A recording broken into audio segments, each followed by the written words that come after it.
This wasn't all that long ago. It actually wasn't until after this happened that I even knew about the horrible encounters other people also had on Craigslist. I always thought it was relatively safe, so long as you were cautious enough. Apparently, I didn't follow my own rules though. This was during the first month that I moved into my new home. It was a pretty long move across the country into a relatively new area for me. I sold almost everything before the move, so for the first little while, I would casually scroll through Craigslist whenever I was bored, hoping to find anything I might need. Mostly furniture, or just things to make the house feel less empty. Before this, I'd actually already found a few things on Craigslist and picked them up and had no issues at all, so I really didn't have much reason to be nervous. One night after work, I happened to scroll by a post of a fairly nice looking couch. It was almost perfect to what I was hoping to find. A gray sectional sofa that was apparently in great condition, and it was all for a decent price, $200. The guy responded pretty quickly. His name was Brian, and from the text, he seemed like a chill dude. We agreed on the price and started figuring out the plan to meet up. The big issue was that I only had an SUV. It could maybe fit one section of the sofa at a time, and he lived in the next town over, so I'd have to drive there and back multiple times just to get the whole thing to my place. When I mentioned that I didn't have a way to pick up the whole couch at once, he kindly offered to use his pickup truck to drop it off at my place. Of course, I ideally wanted to see it in person before buying it, and didn't feel too comfortable with giving some random guy my address, but it was just so much more convenient, and made a lot more sense to do it this way. And he wasn't pushy or weird about it in any way at all. He genuinely seemed like he was offering a solution. So after a bit of thinking it over, I agreed. We were set for him to swing by my place at 5:30 on the following day. I went to bed early, and in the morning I sent him my address, then spent the rest of the day cleaning the other rooms of the house. Once it got closer to 5:30, I stayed in the living room and watched TV, leaving the blinds partially open. Almost at exactly 5:30, I saw headlights coming down the road. A few seconds later, a black pickup truck slowly passed by.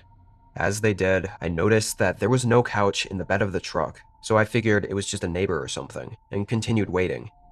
However, just a few minutes later, that same truck passed by again. It was really strange the way they slowed down, like they were looking at my house, or maybe even through the windows, as they were passing by. Kind of just gave me an uneasy feeling, but I still figured it was nothing. I sent Brian a text, making sure he was still on his way, then continued watching TV. After I sent that text, I didn't see any more trucks passing by outside. Even more strange, though, was that Brian never texted me back. He never showed up, or even updated me on anything. At 6:30, an hour past when he was supposed to be here, I sent another text, only for it to not go through, meaning that he blocked my number. I didn't know what went wrong, but overall I wasn't too concerned, and more just bothered that he wasted my time. Maybe he found someone else who'd pay more, or something else came up, and he just didn't want to deal with giving me the bad news, so he ghosted me instead. It happens, I guess. As it got later into the night, I was mostly over it. I had dinner, set up my office room in the house, and chilled in bed watching YouTube for the rest of the night. I don't even remember falling asleep. I think I just passed out in the middle of a video, but I'm pretty sure I was out for at least a couple hours. I woke up in the middle of the night to a really unsettling sound. It was a long wooden creak, which I was absolutely sure was the front door creaking open. I knew it because it always bothered me, being the only squeaky door in the house. But who the hell just opened it? I sat up and stared toward my bedroom door as I listened. I could hear subtle footsteps moving into the house below me. I probably wouldn't have been able to hear them if not for the echo of the empty home. I felt myself start to panic, but I remained still, almost stuck in place. The footsteps seemed to stop as they reached the bottom of the staircase. Several long seconds of silence went by before a man's voice called out. Not just anything, though. He was calling out my name. His voice was deep and sounded like an older man, but I didn't recognize it as anyone I knew. He called out my name again. Disturbingly, there was no emotion behind it. He was monotone, just saying my name over and over from the bottom of the stairs, like he knew I was up here. I quietly reached for my phone to call 911. I was extremely scared that he'd hear me talking to the operator, but honestly, I felt like I had no choice. I whispered as quietly as I could. The man still stayed at the stairs, calling out my name. Once the cops were on the way, I moved from my bed to my closet. I didn't know if the man was actually going to come up to look for me or not. Clearly something was wrong with them, so I wasn't taking my chances. Only 30 seconds after I moved into the closet, though, the man's voice stopped calling out. From the closet, I couldn't really hear anything else, like footsteps or doors, so I got really anxious, unsure where he was, or if he could be right outside my bedroom right now. Fortunately, in a couple minutes, officers arrived. The house was empty. Whoever that guy was that came in, he was gone. I immediately told the officers about the Craigslist situation because I was sure it had to be Brian. I mean, I'd just given him my address that day and saw that truck suspiciously passing by earlier. I still had his phone number, so I felt confident they could track him down. But there were a few problems. When my messages weren't going through, it turned out it wasn't because he blocked me. It was because that number no longer existed. It was a dead line. There was no way to trace it back to him. And the second issue is that even if we figured out who he was, there wasn't any way to pin him for being the one that broke in. Still, I'm almost 100% sure it was the guy from Craigslist. I wonder if maybe he was planning to have me, or whoever responded to his listing, go to his place, where he was more prepared to do whatever it was he was trying to do. But for some reason, he thought he could still follow through with it at my place by breaking in. Maybe he overestimated himself. I really don't know. It's also really strange that he stayed downstairs and just called out my name. Anyway, the cops said it looked like he picked the lock on my front door, so I replaced it and installed a camera. I didn't really have the option to move, so I'm trying to take any precautions necessary.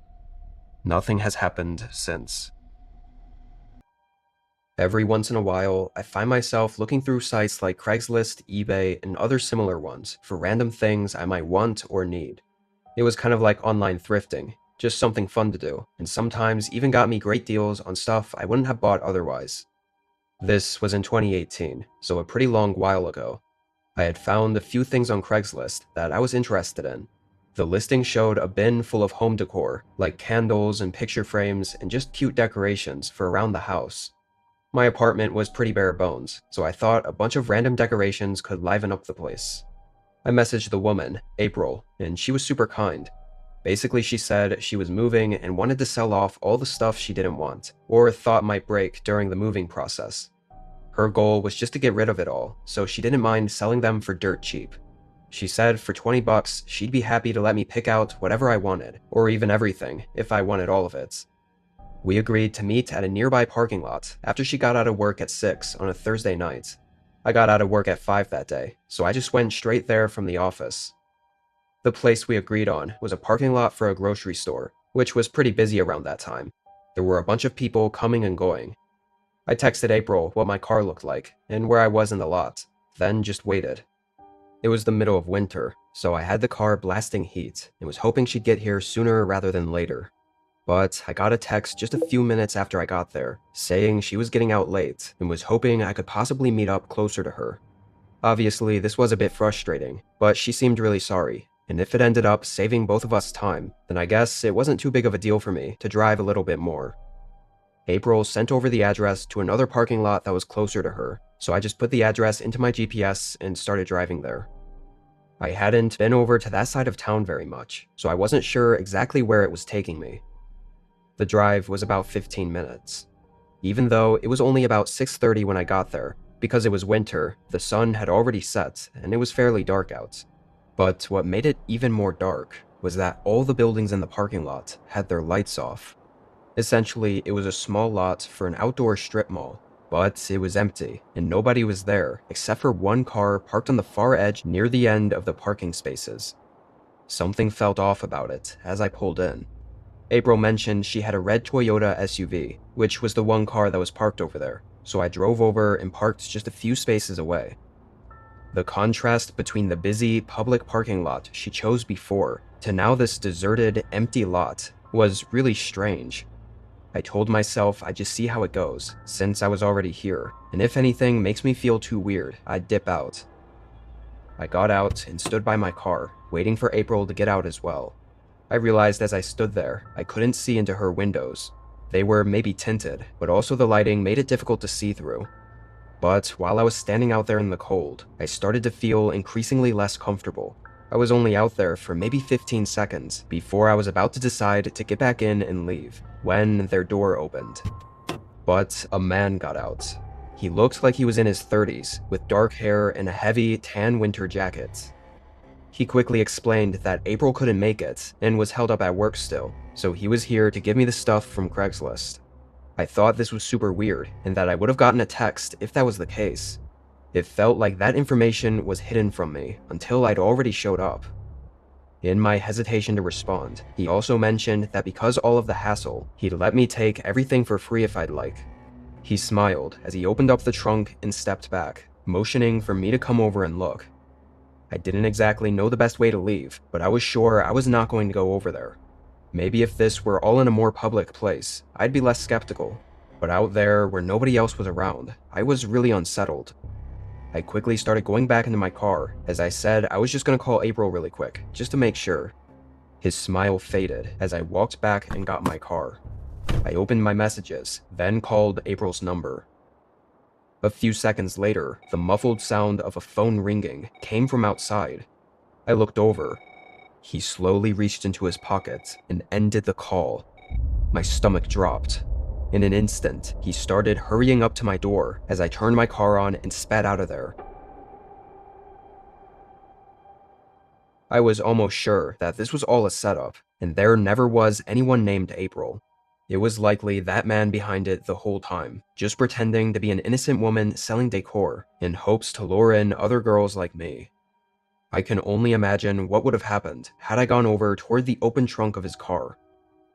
After that night, I called my sister to talk about what happened, and she told me to call the police, so I did.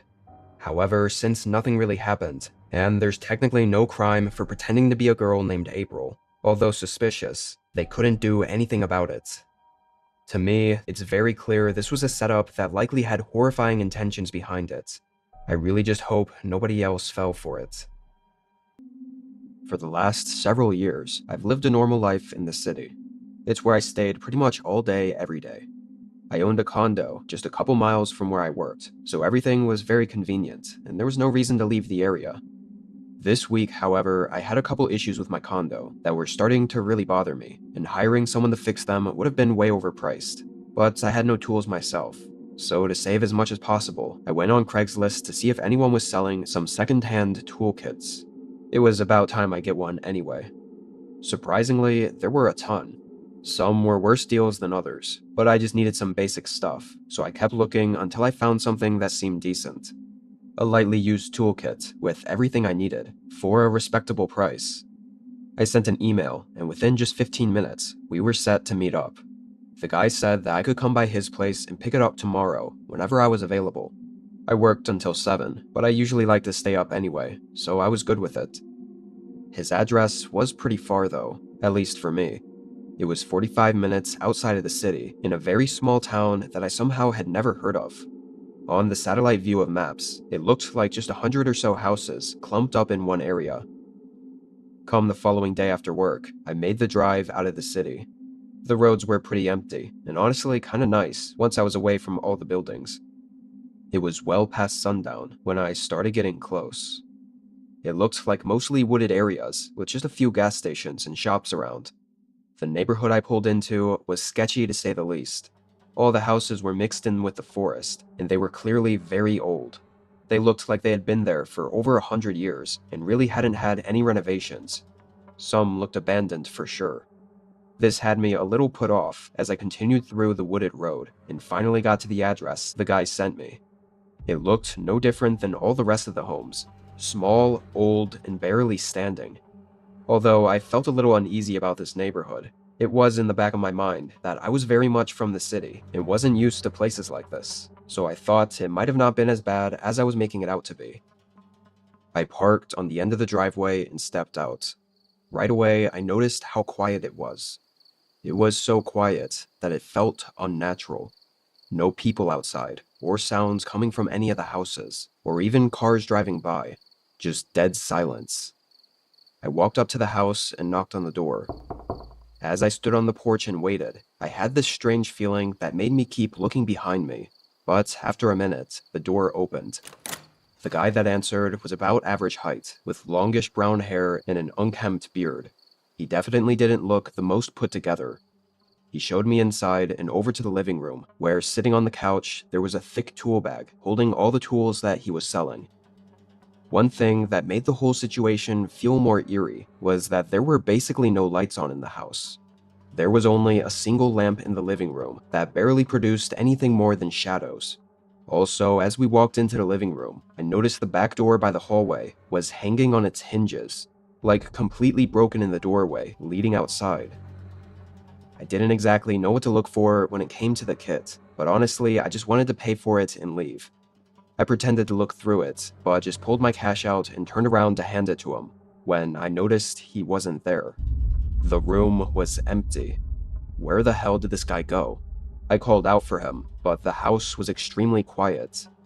There were slight creaks coming from the walls and floors all around the house, but I couldn't tell if it was just the old house settling or not.